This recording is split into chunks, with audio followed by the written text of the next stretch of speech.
আপনার রোজাকে নাল and void করে দেয়। কি করলে রোজা ভেঙে যায়? তো এটা বোঝার আগে আমরা যদি রোজার সংজ্ঞাটা বুঝি, রোজা কাকে বলে, সিয়াম কাকে বলে, আপনারা নিজেই বলতে পারবেন কি করলে রোজা ভাঙে।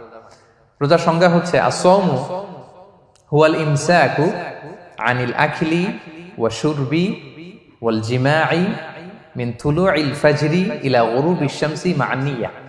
মানে রোজা হচ্ছে বিরত থাকার নাম। কি থেকে?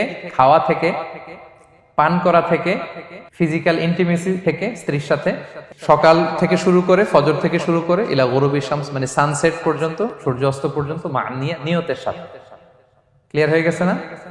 রোজা হচ্ছে বিরত থাকার নাম। খাওয়া থেকে বিরত, পান থেকে, ফিজিক্যাল ইন্টারকোর্স থেকে, সকাল থেকে শুরু করে সন্ধ্যা পর্যন্ত নিয়তের সাথে।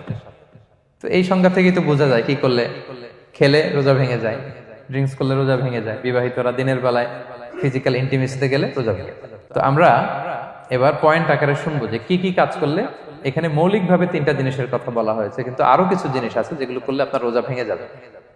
আসুন আমরা সেগুলো শুনি। 1 নম্বরে হচ্ছে ইচ্ছা করে যদি আপনি খান, ইচ্ছা করে খাইতে হবে, বুঝছেন? ভুল করে খাইলে কিন্তু রোজা ভাঙে না। খুব মজার না ব্যাপারটা?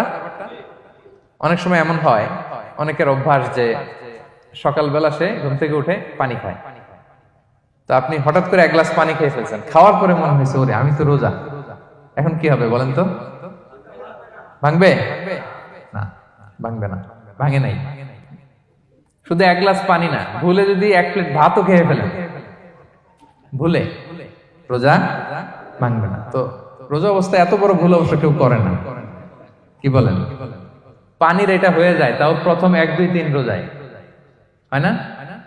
প্রথম 1 দিন, 2 দিন, 3 দিনে অনেক সময় এরকম হয় যে ভুল করে পানি খেয়ে ফেলে। তো ভুল করে যদি কেউ খায় তার রোজা ভাঙে না। অথবা জোর করে যদি কাউকে খাওয়ানো হয় রোজা ভাঙে না। ফোর্সফুলি খাওয়াইলে ভাঙে না। ইন্টেনশনালি যদি কেউ খায় রোজা ভেঙে যায়। ক্লিয়ার? 2 নাম্বার, ড্রিঙ্কিং ইন্টেনশনালি, যদি পান করে ইচ্ছাকৃত, রোজা ভেঙে যায়। 3 নম্বরে হচ্ছে ফিজিক্যাল ইন্টারকোর্স, দিনের বেলায় যদি ফিজিক্যাল ইন্টিমেসিতে যায় হাজব্যান্ড ওয়াইফ, এবং দেহ থেকে যদি সিমেন আউট হয় রোজা ভেঙে যায়। তবে ইচ্ছাকৃত যদি আপনি রোজা ভাঙেন, এটা বড্ড ভয়ঙ্কর প্রিয় ভাইরা। এটা খেয়াল করে মনে রাখবেন যে ইচ্ছা করে রোজা ভাঙার চেয়ে বড় স্পর্ধা আর হতে পারে না। কারণ এই রোজা রাখাটা কি রমাদানে ফরজ। আপনি যদি ফরজ ইচ্ছা করে ভাঙেন তাহলে শুধু কাজা করলে হবে না, কাফারা